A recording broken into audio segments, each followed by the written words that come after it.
New York City, winter, 1971. A dimly lit Italian restaurant in Little Italy, after midnight. Marlon Brando sits across from a man who has killed more people than he can remember. The air is thick with cigar smoke and danger. Brando is not here as an actor. He is here as a student. The man across from him is not performing. He is showing Brando what real power looks like, what real violence feels like, what it means to be a god among men while living in the shadows. This meeting was never supposed to happen, and for decades, almost nobody knew it did. What transpired in that room would transform one of cinema's greatest performances into something terrifyingly authentic. Here is the story. Picture Hollywood in 1971. The old studio system is dying. The golden age is over. In its place, something raw and dangerous is emerging, a new kind of cinema. One that does not flinch from ugliness. One that tells the truth, no matter how brutal. Marlon Brando is 47 years old. Once, he was the most electrifying actor alive. On the waterfront, a streetcar named Desire, the Wild One. He revolutionized acting itself. Method acting, raw emotion, truth in every frame. But that was decades ago. Now in 1971, Brando is considered washed up, a has-been. He has spent the last 10 years making forgettable films, taking paychecks, phoning it in. Hollywood whispers that he is finished, that the fire is gone, that the greatest actor of his generation has become a punchline. Then comes an offer, a script, The Godfather, based on Mario Puzo's novel, the story of the Corleone family, an Italian-American crime dynasty. Brando is offered the role of Don Vito Corleone, the Godfather himself, the head of the family, a man of honor and violence in equal measure. Paramount Pictures does not want him. They think he is too difficult, too unpredictable, too expensive. The director, Francis Ford Coppola, fights for him, begs for him. Finally, they relent. But there are conditions. Brando must audition. The greatest actor of his generation must prove himself like a newcomer, and he must work for almost nothing, a fraction of his old salary. Brando agrees, because he knows this role is different. This role is his last chance, his redemption, his return. But there is a problem. Brando has never known men like Don Vito Corleone. He grew up in Omaha, Nebraska. His father sold pesticides and livestock feed. Brando knows blue-collar anger. He knows alcoholism and abuse. But he does not know the Mafia. He does not know the world of organized crime, the codes, the rituals, the way these men move and speak and breathe. So Brando does what he always does. He researches. He reads everything he can find. He watches documentaries. He studies Italian mannerisms. He listens to recordings. But it is not enough. Books and films are secondhand. They are interpretations, performances. Brando needs something else, something real. He needs to meet a real mafioso, not an informant, not a retired mobster selling stories, a real one, an active one, a man still in the life, a man with blood on his hands. And somehow, impossibly, Brando arranges it. Through a friend of a friend, through connections that were never documented. A meeting is set, late at night, in a restaurant that closes its doors to the public after hours. Little Italy, Manhattan, Mulberry Street, the heart of Mafia territory. Brando arrives alone. No bodyguards, no entourage, just him. Walking into a world where actors do not belong, where the wrong word can get you killed, where respect is everything, and disrespect is a death sentence. The restaurant is called Luna, or maybe it was Grata Azzurra. The name does not matter. What matters is that when Brando walks through the door, he is entering a church, a sacred space. The tables are empty, except for one in the back corner. Red checkered tablecloth, a bottle of wine, 2 glasses, and a man. Nobody who was there ever spoke his name publicly, but those who know, know. He was a captain in one of the 5 families. Gambino, most likely, or Genovese.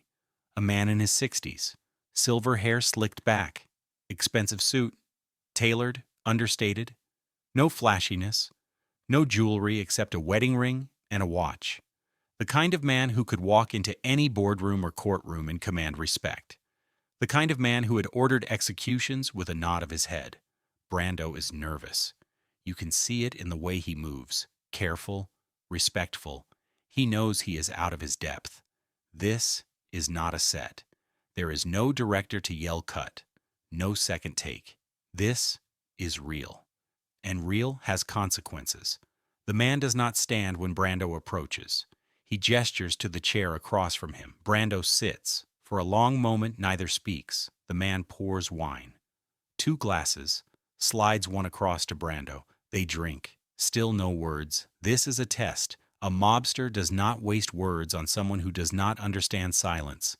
Finally, the man speaks. His voice is soft, raspy. You have to lean in to hear him.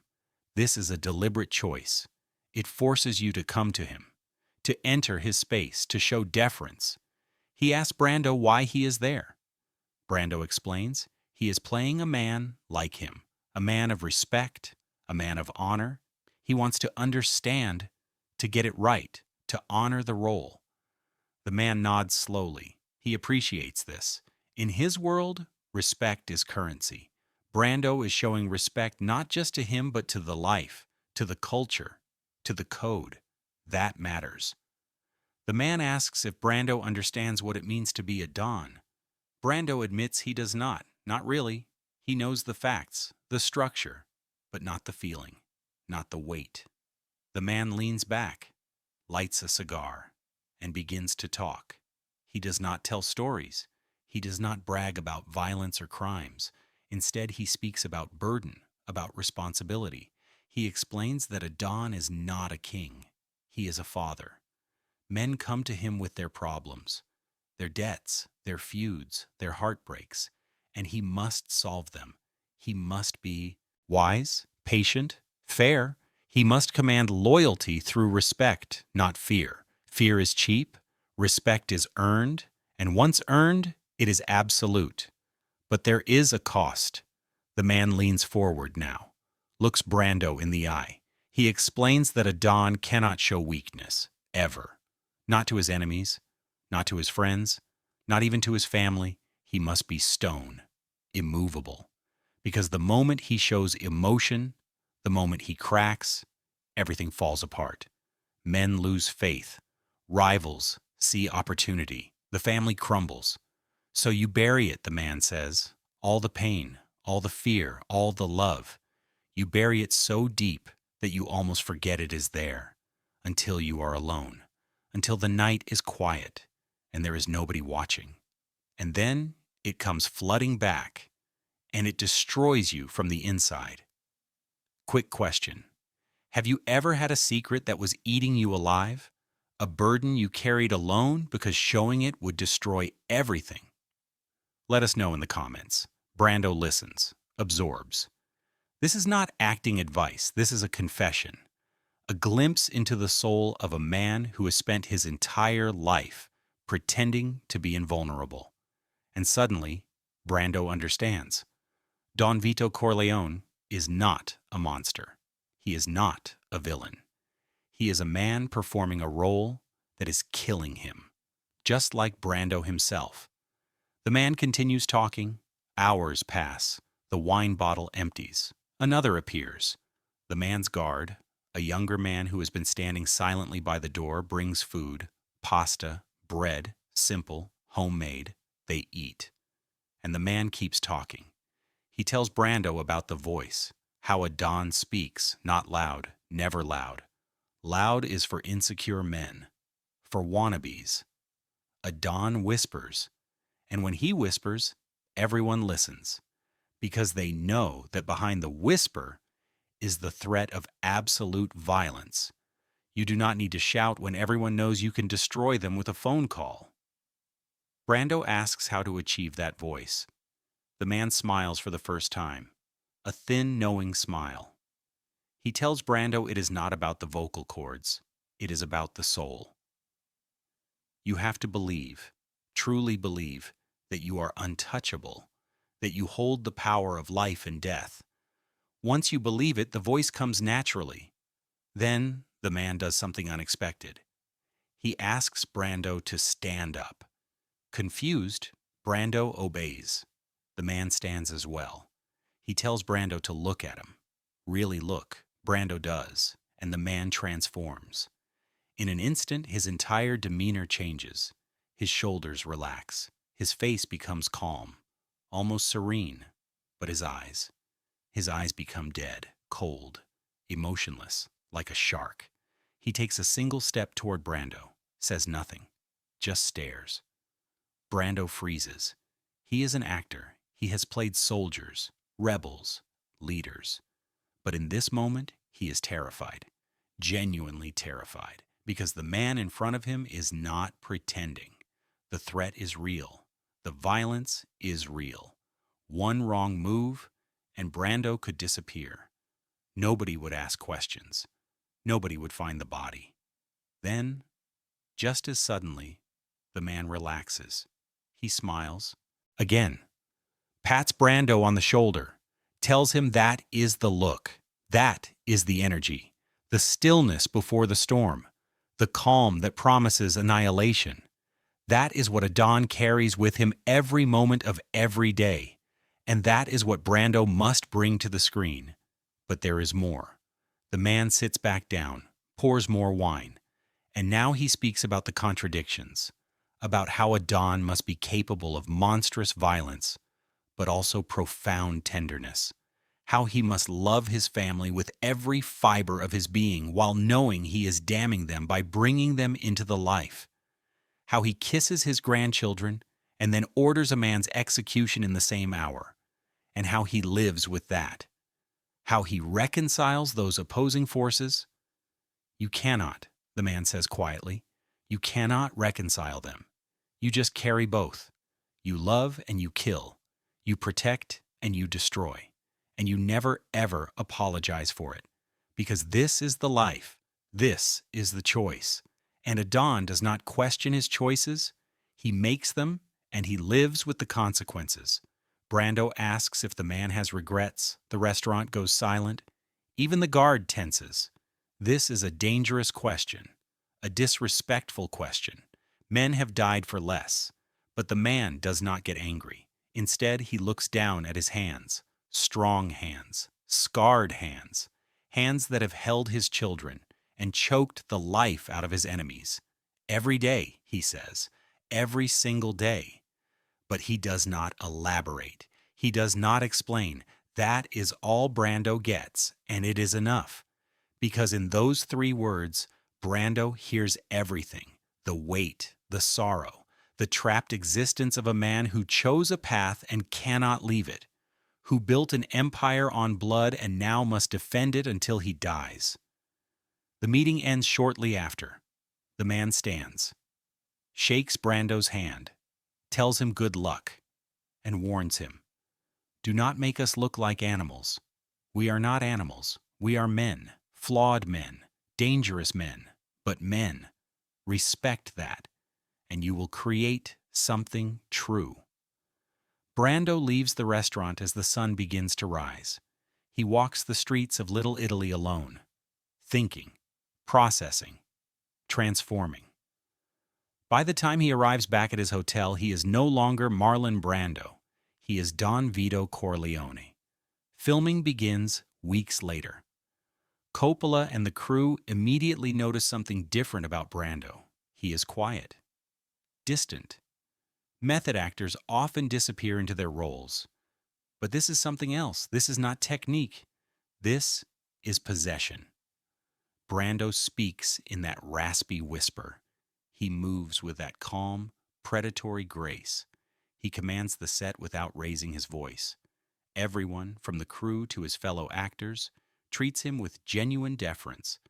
Not because he is Marlon Brando, legendary actor, but because he is Don Corleone. The famous opening scene, the wedding day. Men come to the Don seeking favors. Brando sits behind the desk in the dark office, and every gesture, every word, every pause is taken directly from that night in the restaurant. The way he listens, the way he considers, the way he delivers judgment with absolute certainty. It is not acting, it is channeling. Brando has imported that mafia captain's soul into the performance. The other actors are unnerved. James Caan, who plays Sonny, later admits he was genuinely intimidated by Brando during filming. Not by the actor, but by whoever Brando had become. Robert Duvall, a method actor himself, says Brando was operating on a different level entirely. A place where the line between fiction and reality dissolved. Coppola knows something happened. He asks Brando about his preparation. Brando gives vague answers. Research, observation, the usual method techniques. But he does not mention the meeting. He never mentions the meeting. Not to Coppola, not to the press, not in interviews. For decades, this encounter remains a secret, a rumor. Industry whispers that Brando met with real mobsters, but no confirmation, no details, no proof. Why the secrecy? Because the man Brando met that night made him promise. Silence was the price of the lesson. The Mafia does not do publicity, does not seek credit. They live in the shadows, and anyone who exposes them, even indirectly, pays a price. Brando understood this, and he kept his word. The Godfather is released in March 1972. It becomes a cultural phenomenon, the highest-grossing film of all time to that point. Critics call it a masterpiece, and Brando's performance is hailed as the greatest of his career, maybe the greatest in cinema history. He wins the Academy Award for Best Actor. His comeback is complete. The washed-up actor is now a legend reborn. But those who know the truth. Brando did not create Don Corleone. He met him, studied him, absorbed him, and brought him to life on screen with a level of authenticity that no amount of acting technique could achieve. He did not play a mafia don. He became the vessel for one. The man from that restaurant never saw the film. Or if he did, he never commented. He returned to the shadows, to his life of violence and control and buried regret. But his essence lives forever on screen, immortalized by an actor who understood that the greatest performances come not from imagination, but from truth. Dangerous, dark, unspoken truth. Marlon Brando died in 2004. In his final years, he rarely spoke about his career. He had become reclusive, bitter, disillusioned with Hollywood. But in a rare interview near the end of his life, he was asked about The Godfather, about where Don Corleone came from. Brando smiled, that old, knowing smile. And he said something cryptic. I met the real devil once, and he was not what I expected. He was sad, tired, human. The interviewer pressed for details. Brando refused to elaborate, changed the subject, took the secret to his grave. But for those who listen carefully to the film, who watch Brando's eyes in the quiet moments, the truth is there. You can see the weight, the sorrow, the contradiction. You can see that Brando is not performing a character, he is honoring a man, a real man, who trusted him with a glimpse into a world that devours souls. The Godfather remains one of the most influential films ever made. It changed cinema, changed how we think about crime, about family, about morality. But at its heart is Brando's performance, a performance built on a secret meeting, on a pact of silence, on a real monster showing an actor what humanity looks like when it is trapped in darkness. That meeting was never supposed to happen. Brando risked his life to make it happen. And in doing so, he gave us something we have never seen before or since. A mobster portrayed not as a caricature, but as a man.